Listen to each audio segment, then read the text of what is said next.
Welcome to Create Your Vibrant Life podcast, episode number 19.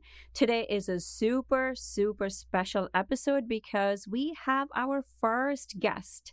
I'm very picky about who I invite into the podcast because I want this experience to be amazing for you all.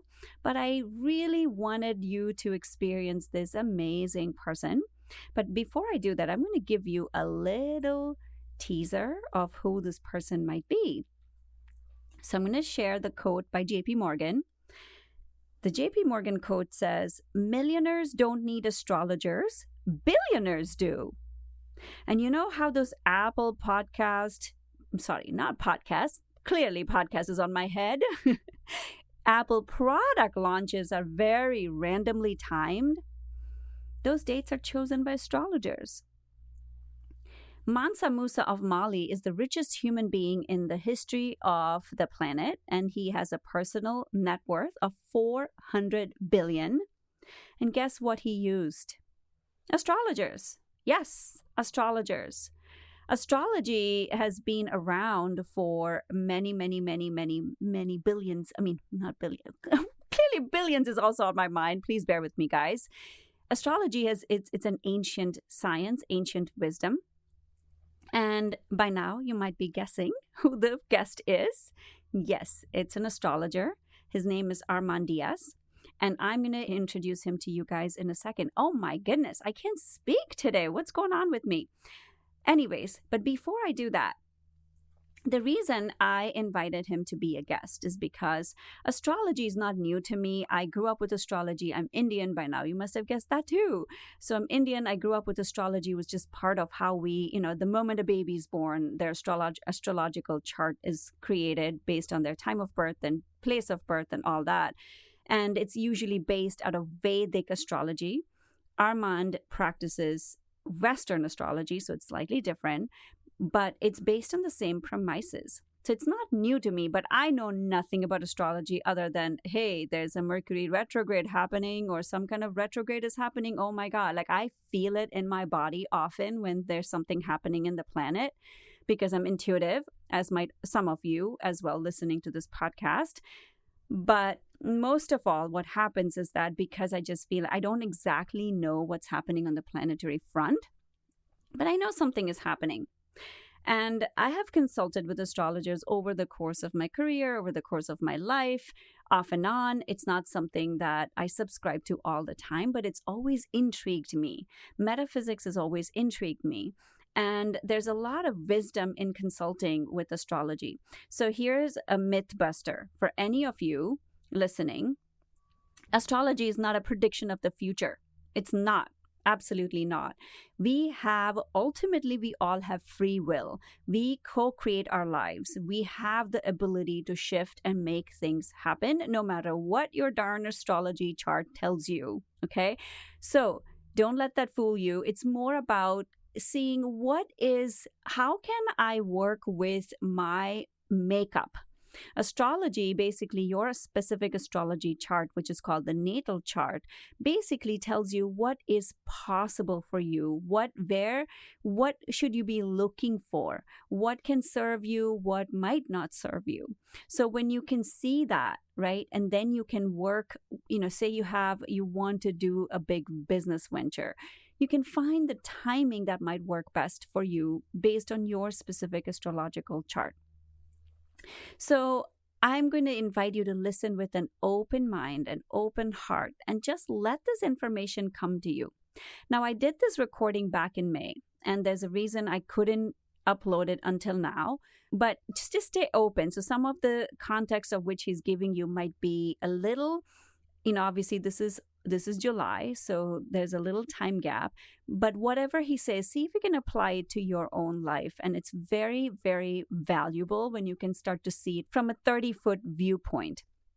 It's really interesting. I had a great time talking to him, and I know that you will as well. If you just stay with an open mind and open heart, you'll receive a lot of amazing information from this session. So, as always, I'm so grateful for you, listener. And now, without any delay, let me introduce you to Armand Diaz our first guest and our guest astrologer for this week.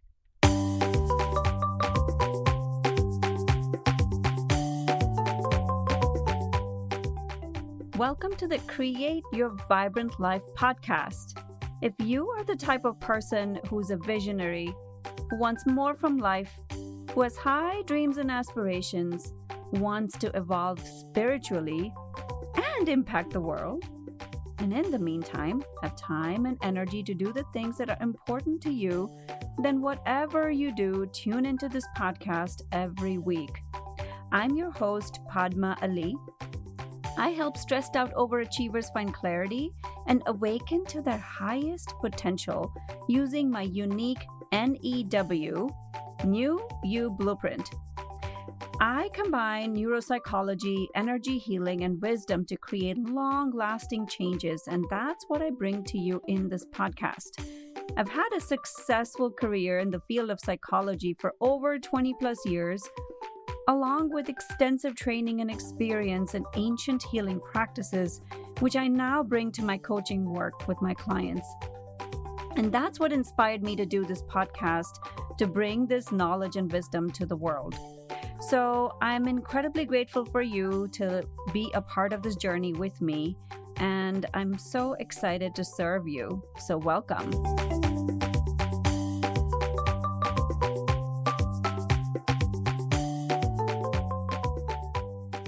Welcome to Create Your Vibrant Life podcast. And today we have an amazing guest. His name is Armand. And Armand is a consulting astrologer. And he's the president of NCGR, which he will tell us what it is, because I don't really know what that is. And he's written a lot of books. But most importantly, I was introduced to Armand sometime last year, and I was just blown away. I had a couple of sessions with him, and I really was struck by how accurate he was with all my chart and all the information that he was giving me. So I really wanted him to be a guest in our podcast so our listeners can benefit from having this amazing information about what's happening in current times and plus more. So stay tuned, because we're going to have some really exciting stuff for you guys. So welcome, Armand. Thank you so much, Padma. I didn't even say your last name correctly. So can you just do a formal introduction for us? Well, it's not that formal, but my name is Armand Diaz, and you can check me out at armanddiaz.com. Perfect. And that's as formal as I need to be about things. ArmandDiaz.com is good. And the end we'll have show notes, so in the show notes, you'll see all the information of where you can find Armand, because after this, you're going to be running to him for an appointment. I can guarantee you that.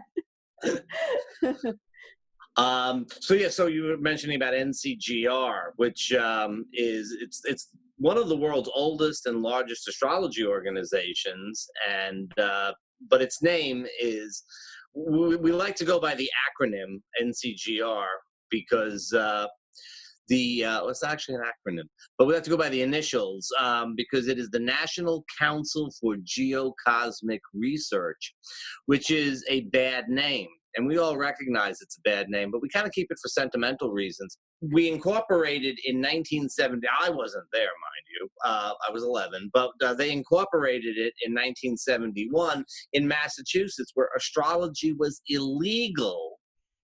And so they could not incorporate as the National Council for Astrological Research. So they called it Geocosmic Research. And oh my goodness. So that was the inauspicious beginnings to the organization. But NCGR is a great organization if you want to learn about astrology, if you're interested, if you want to see what's going on. We have conferences, we have publications. It's great stuff. And I love that astrology is now more mainstream, and most people listening to my podcast probably are familiar with astrology. But just for the heck of it, maybe you can give us like this broad overview of what astrology is and how we can connect it to what's happening in today's crazy COVID, whatever stuff happening. Well, yeah, it's much easier to talk about astrology in specifics than it is to talk about it in general. It is It is based on a correlation between what happens in the heavens and what happens down here. And why there should be such a correlation is, of course, a long and complex philosophical argument. But you could just see if it works and start from there. I mean, it's hard to explain. I think it has a lot to do with the fact that our consciousness and the physical world are really sort of the inside and the outside of the same thing. Rather than, we sort of have the idea that we are inside of ourselves, in our brain or in our body or something like that, and the cosmos is out there, and there's we interact with it, but really we are it, and That's it so is beautiful. us. Yeah, we are it. We are the cosmos, and the cosmos is us.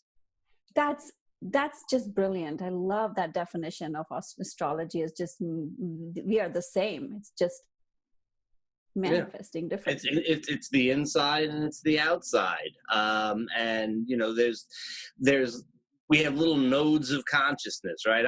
I'm a node of consciousness. You are. Everyone listening is, and so there's this web of consciousness that's all very well connected. We've really demonstrated already that there are all kinds of connections between people and animals, between among groups of people, where like the consciousness just moves as its own thing.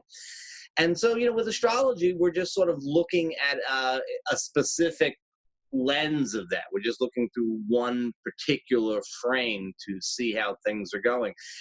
It's not like the planet Saturn really influences us. I mean, we talk about it as though it does, but there is that influence. That is, we have projected onto Saturn, and Saturn has projected back to us a certain kind of energy, and that just resonates with us. And it's a creative process.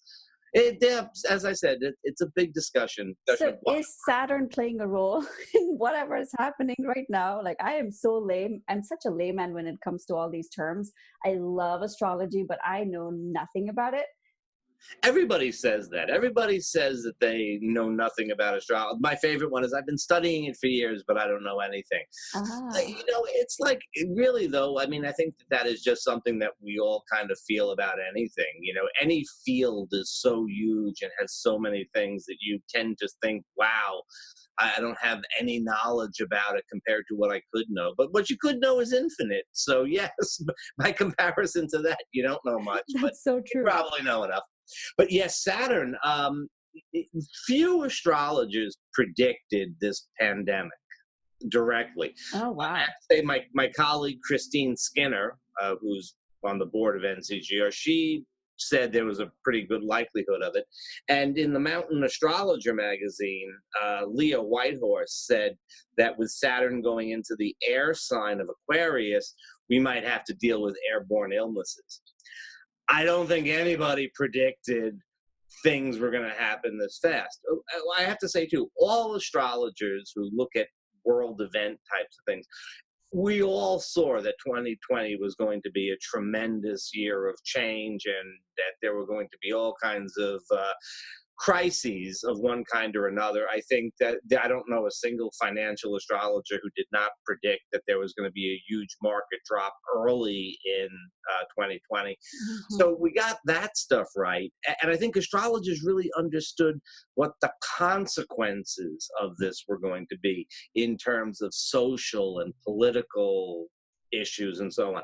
I think we got that part down right. I don't think anybody saw that a virus was going to come like out of nowhere and in the course of a couple of months completely disrupt, global civilization, though. Well, to answer your question, yes, Saturn's move into the sign of Aquarius in March was largely considered to be a real flashpoint for something like this happening. The virus, actually, there are other planets and celestial bodies that got into Aquarius ahead of time when the virus really started to make its mark and became a news story, and that was Ceres and Mars. Earth Mother Ceres got into Aquarius, and Mars, the warrior, and also associated with infections, got into Aquarius around the time that the virus started to really kick off. So this is so fascinating to me. I'm really curious because my husband is not at all. He's like, if I love astrology, he's like, whatever. And a lot of people are like that because they think that how can my chart tell me everything about me, right?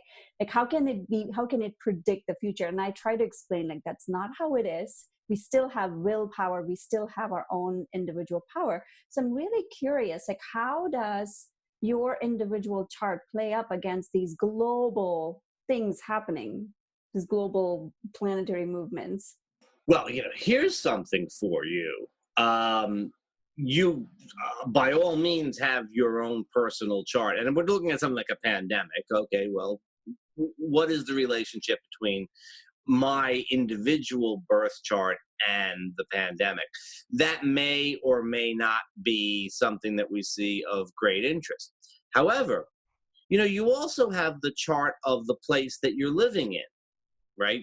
There is, let's say, for example, there's a chart for New York City.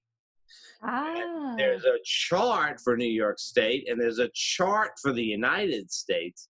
And if you're living in New York City, all of those charts also have an effect. And in a sense, again, we tend to think of ourselves as in here, someplace in our body, as what Alan Watts called the skin encapsulated ego. We tend to think that we're in here, and then we happen to we walk around out there. But in truth, the connection is, that's the environment that you're in. You're like a fish in the fish tank, what happens to the fish tank, it happens to you. And so some of this stuff we get swept up in because of where we're living, because of what's happening. For example, the chart of the United States right now is under tremendous stress. And so it's not surprising that we're seeing. It's not a problem. It's not surprising that we're seeing the pandemic so prevalent as an issue in the United States. But we would expect that the consequences of it, again, socially, politically, that type of thing, would be great.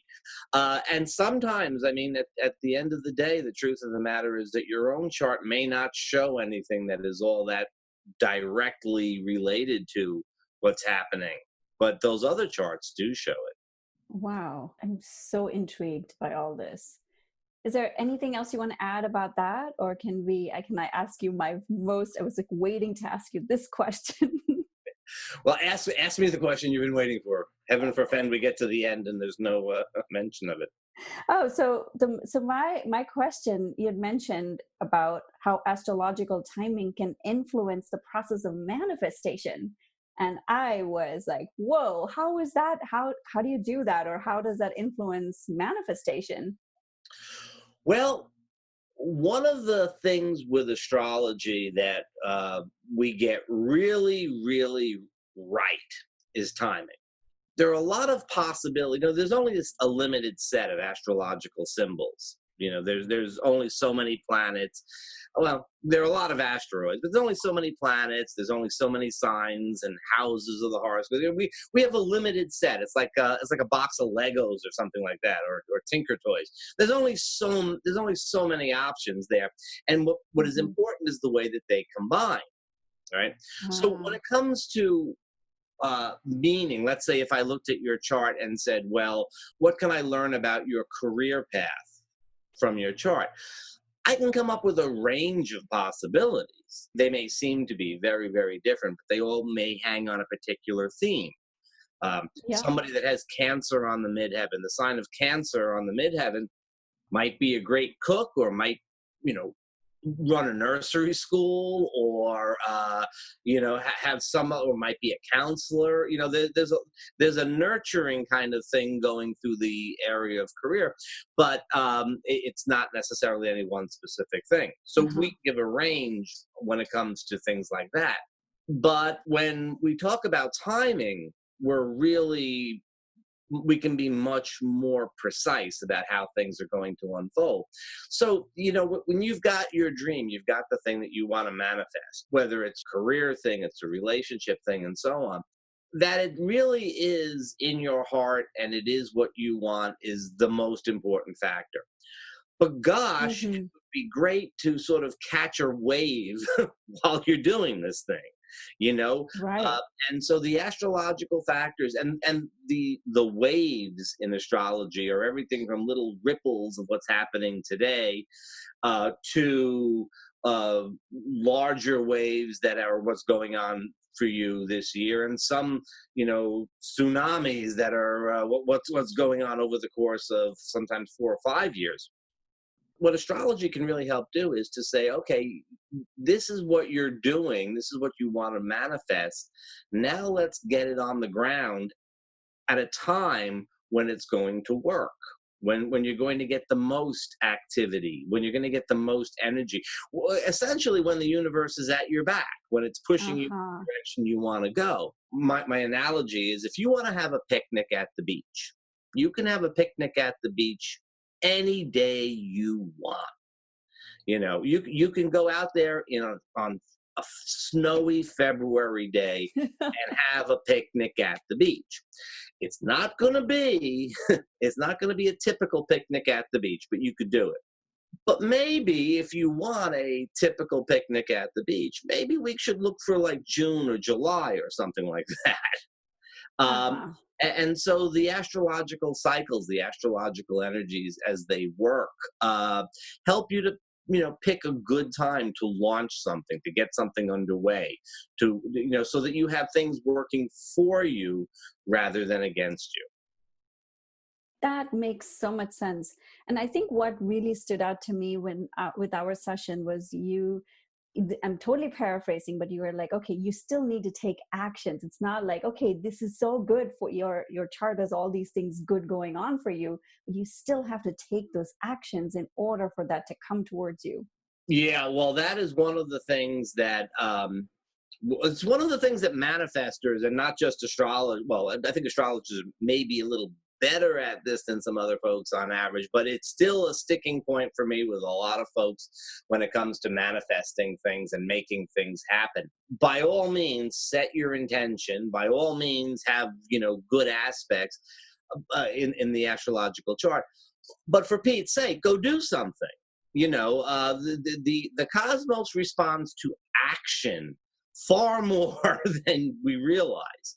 When we speak to the cosmos, when we speak to spirit, however you want to put it, I know that we're coming from like an internal heart space, and that's so important. It's our mind, it's our spirit, and so in a sense, it's the highest level stuff.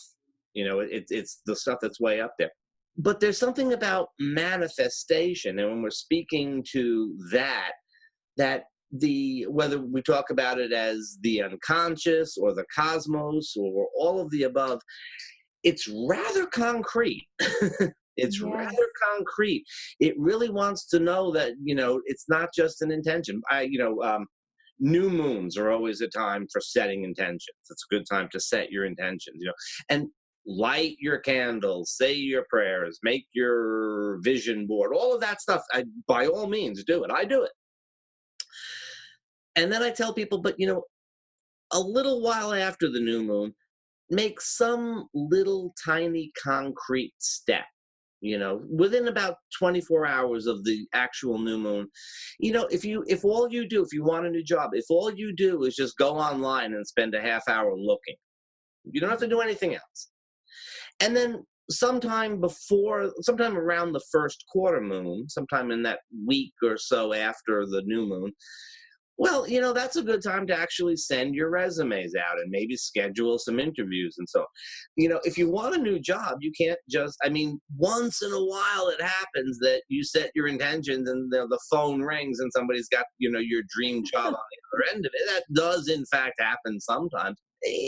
But it helps to do something. If you I don't advise people to play the lottery, but if you want to win the lottery, go buy a ticket. It's the right step. The cosmos responds to action, so I think that's important. And timing those actions. I mean, in a sense, we time them to the new moon and the moon phases, the sign that the moon is in, and stuff like that. But there's other things that have to be considered, larger cycles that we have, like that are going on in our personal charts and so on. Really, really, very, very helpful for getting stuff done. Yeah, so that makes so much sense. It's almost like, when you know with your own particular chart what timings are good for you, it's like getting in the car and going to your destination without traffic. Yes. That much faster because you're taking the action, but the roads are clear for you because it's the right time. That's why sometimes you take so much actions and nothing happens. It's like walking through sludge no matter what you do. It's probably because the timing is not right. Indeed, indeed. Well, and sometimes we have to be aware of where we're going with things and what the energies are in their specific flavors. So, for example, if you happen to get a good aspect from, like, say, the planet Saturn, indeed, you could probably, it'll be like driving without traffic, not very fast, but you'll be driving without traffic. And that's a big help. But sometimes, a good aspect from Saturn only comes up maybe every 3 to 5 years or something like that. You sort of don't want to wait for that. So, you have to be aware that maybe Uranus is pushing you to act quickly or something like that. And Saturn is actually putting a little bit of a block to you. And so, okay, listen, you're going to get in your car and you're going to drive to your destination, and it's the right thing to do. But yeah, you're going to have to overcome some resistance. There are going to be some blocks. You're going to have to prove that this is something that you want and something that you can do. So it's very helpful to be aware of that too. That, okay, this isn't going to be that easy to do, but it still could be successful if you're willing to do it. Yeah, and that was so helpful for me when you and I talked, and you had mentioned when seeing my chart that I forget which planet makes me do this, but there's a tendency to worry about money, even if money is not an issue, and it's never been an issue. But it's like something in me that constantly goes back to that for no reason, and it's because of. And when you named it, I was like, oh, that makes so much sense, because my logical brain could not understand why I would stay focused on this one aspect. When Yes. nothing on the outside there was no reason to be thinking or worrying about money, but it never made sense. And when you said that, I was like, oh, that's what's happening. Sure. And some of this stuff actually is generational. If you remember, there was the generation that was born at Pluto in the sign of Cancer, and they were born between like 1914 and around 1939. And so they may be some of the parents and grandparents of people listening, and there may be some people in that group listening now. And that was a group that Pluto had a lot to do with transformation, and Cancer is, security, home, food, and all. And they lived through, essentially 2 world wars and the Great Depression, and that was all very Pluto and Cancer stuff.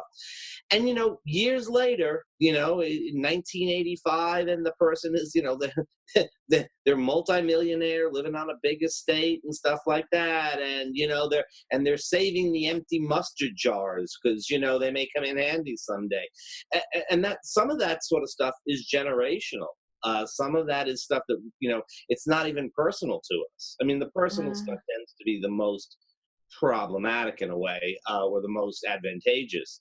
But some of that stuff is even just generational. Yeah. Oh, that makes so much sense too. I'm curious, like, how did you get into astrology? Well, I was always interested in it. I had a globe when I was a little kid that had the astrological symbols on the base of it, the signs. Oh my God. And I was just always kind of fascinated of why there would be these different things, and I was always interested in it. And I've always been drawn to divination and various ways of getting information through non-ordinary means and things like that. But I actually got into astrology in 1996, 97, when I started having a series of dreams about astrology. I needed to understand what the dreams were all about, and they were about learning astrology. It turns out. Oh, also, too, I have to say, in much earlier in the 1980s, I had tried to draw up a chart by hand. I'd gotten a book about how to do it, and it was too hard. I can do it now. I've actually taught people to do it now. I can do it now, but I'm really happy to have the computer there, and I just press a couple of buttons, and everything I need is right there. Wow. But you are brilliant. I've talked to many astrologers in the past, and you really are Oh, one thank of you. the rare kind that resonated for me. Well, thank you so much. I love astrology, and I think it's very helpful. And that is always that when I begin every single consultation, I'm always thinking, let me give this person what they need. It's always, I know that there's value there for everybody, and I just, it's sorting it out. And that's really where I place the emphasis. And I think, it's easy to get lost in astrology. It's easy to get, you see connections between all of these symbols that are lighting up. It's like, and sometimes when you're talking to a client, it can be a little bit like you're trying to describe what's happening on a pinball machine. And it's really exciting for you, but they, as as I said before, sometimes you just want to know what time it is. You don't want to know how a watch works. Yeah. Yeah. But you did with me, because I know nothing about astrology, you still were able to really succinctly tell me exactly what was going on and how it pertained to my specific questions. And that was so, so helpful. Oh, thank you. I'm glad. So I have two more questions for you. One is about this Mercury retrograde. It's gotten such a bad rap recently. Like, everybody's talking about Mercury retrograde, and I'm like, you can't blame everything on a planet for whatever wrong is happening in your life. Is there anything you want to share about that? Okay, well, yeah. Mercury retrograde. Well, first of all, Mercury retrograde does refer to things that are ruled by Mercury, things like communication, technology, transportation, commerce, things like that. Those things are affected by Mercury retrograde. If you're going to start building a house, for example, and Mercury's retrograde, well, house building is not a mercurial thing, so it's no problem. If you're you want to go on a date and you're having what's a relationship matter, Mercury retrograde for the vast majority of people would not be relevant. So it only refers to things that are mercurial. In terms of the way its effect on things, it would not be such a problem if we were not such a mercurial society. We're all about our cars. We're all about being on the computer and sending messages and texting back and forth all the time. We buy a lot of stuff. So we really wind up getting the brunt of it because we are so tuned into mercurial things right now. It does not usually stop things from going through. It just creates headaches. Can I tell a couple of quick stories? Of course. These are Mercury retrograde stories that are relevant to myself, but I think that they're good stories. I bought a car with Mercury retrograde. I had to buy a car with Mercury retrograde, and it was fine. I love the car, no problems with it. Everything was great. But a week after I bought it, I found I was looking at the door and I realized that I had bought from the previous model year. I thought I was buying a 2010 and it was a 2009. It was a little minor thing and stuff like that, but no wonder I got a price that I liked and all of that on it. It wasn't the car that I thought I was buying. I've had a number of other different things. Banks. I went to when my mother passed away. She had. I was the second name on the account, and it should have been a simple thing for me to just take over the account. But it turns out that they had listed me as her nephew rather than her son. and I spent 8 months on this. I spent 8 months trying to get that cleared up. I lived on 201st Street in Bayside, New York, and on the last day of Mercury retrograde, I received and my mail service was terrible, so I often received letters from other places. That has nothing to do with Mercury retrograde. My house number was 3327. I received a letter for 3301 201st Street. Now here's the thing, right? So it was it was the wrong address. The letter had been mailed on the first day of Mercury retrograde, 21 days earlier. It Wow. arrived at my house on the last day of Mercury retrograde. It was the wrong house, but this is the thing. The letter was mailed to and from Topeka, Kansas. It was not supposed to land in New York at all. It Wow. should have just gone from one address in Topeka to another, and it landed at my house in Bayside. That That's is a Mercury fascinating. retrograde story. There's always traffic on the Belt Parkway in Brooklyn, but with Mercury retrograde, the drawbridge got stuck in the up position.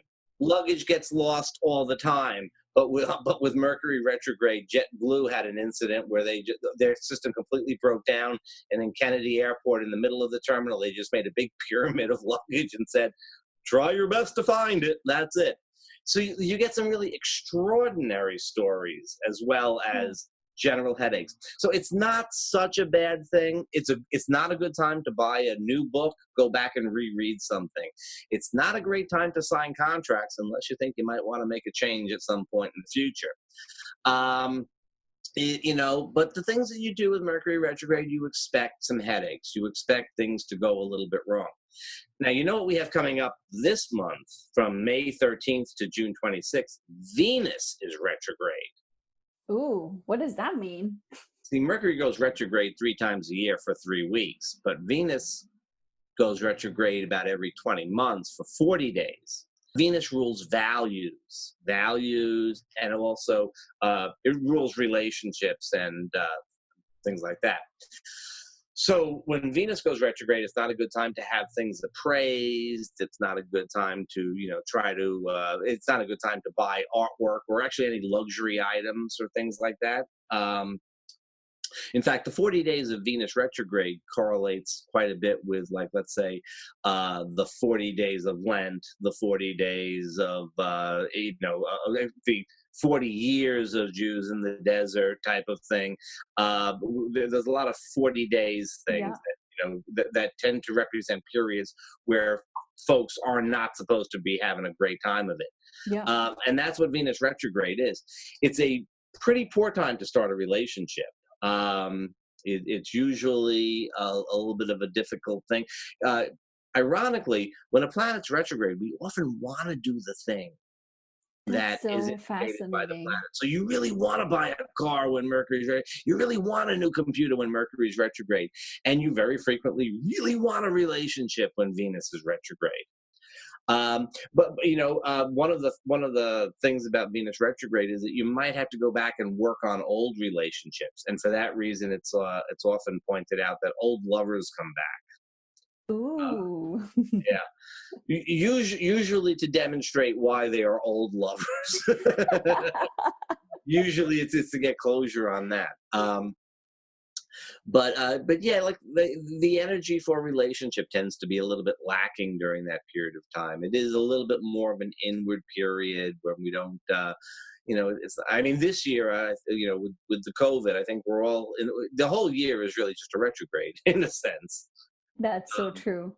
So but does it mean that people are going to they have more relationship issues surface up during this time that you can?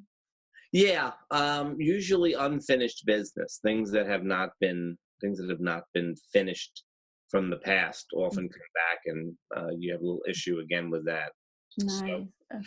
that's something to be kind of aware of in this, late spring, earliest summer period. That there is this tendency right now towards relationship stuff being a little bit slow moving, and as I said, we often feel an energy towards it, but it's just not a great time. A great Venus retrograde story was the couple that met, decided they were madly in love, moved in together, and broke up all within the space of the 40 days of a Venus retrograde. They were taking it a little too literally, but Yeah. Yeah, wow, this is so fascinating. Like, I can talk to you for hours on these topics. Is there anything else you want to add? And then I do want to spend a little bit of time asking you what happens in a session when someone comes to see you, because just to kind of demystify this whole process. Yeah, well, as you know, I'm pretty conversational. I usually, having looked at the chart, there's usually a few things that'll stand out for me. I'm usually aware of the area of life that has the concern, like that sort of shows up. So Just by whether seeing the chart, you can see that. yeah, I look at things like the chart of the meeting, the actual time that we schedule for the consultation, and I look at the transits, the things that are happening, because your chart is always the same. And then it's sort of like a game board, and the planets keep moving around it, and they land on different spots and sort of create hot spots. So I usually have an idea of what's going on, and I usually, although I used to say that I shouldn't do this, but I've just accepted that I'm gonna. I usually start with like, okay, these are some of the things that I'm seeing, and in a very general way, this is an outline. You might be thinking about changing careers. You might, this I see some relationship stresses, and the planets and their own particular flavors tell me a little bit about how this is likely to feel, what's playing out. And then most of the time, then after I give a little spiel there with things, usually most of it is a discussion and a kind of working together to come to an understanding about things. Like once I've sort of laid out where things are, then my clients will just say, "Well, yeah, I am thinking about changing jobs, but I really got to know about this also." And so look and see what's going on to answer specific questions about things. And then it's a little bit of a kind of, well, where are you with things? I want to hear what's going on with the person. The more information they give me, the more I can sort of fill in and come up with possibilities. I like to think that, you come away with an action plan. You Yeah, sort of know something that you can do that, right, or at least you know what decision you have to make. right. Yes. Yeah. So I mean, it can go from a very broad stroke kind of thing to, I mean, by the end of the session, we might be saying, okay, well, a good day to send out that interview request would be next Wednesday. But we might start with, how do you feel about your current job? So it's a sort of funneling down from the larger stuff to the specific stuff. So some clients just want, usually not the first time out, but sometimes they just want specific information, like, I'm going to launch this particular project. Can you help me find a good day in the next couple of months? But usually we start with a broader base of things. Yeah, that's very helpful. And where can people find you, Armand? ArmandDiaz.com. That's it. You're not on social media, nothing. Actually, I was very much on social media, and I was yeah. You better find me through my website now. And partially as a result of the COVID, and partially other things, I'm much less on social media now. You are very wise, I have to say. There's just so much chatter out there, including mine. Including my chatter. It's like, Yeah. I felt that I sort of had, like, there was just too much going on. It was this whole big swirl of stuff. Yeah. So armanddiaz.com. I will also put them the show notes for sure. Thank you. And is there anything else you want to share with our listeners? I can't think of anything right now. I mean, I would go on and on, but that's not anybody's advantage. Well, I would recommend having a session with you. I think it was so helpful. Very, very helpful. You so much. Thank you. Thank you so much, Armand. Thank you so much for tuning in and listening to this podcast. Make sure to tag me on Instagram at Padma Ali to share your takeaways from this episode. And lastly, share with your friends and family so they can also benefit from listening to this podcast. For more tips, go on to our website, padmaali.com, and connect with me at the next episode. Take care. Bye.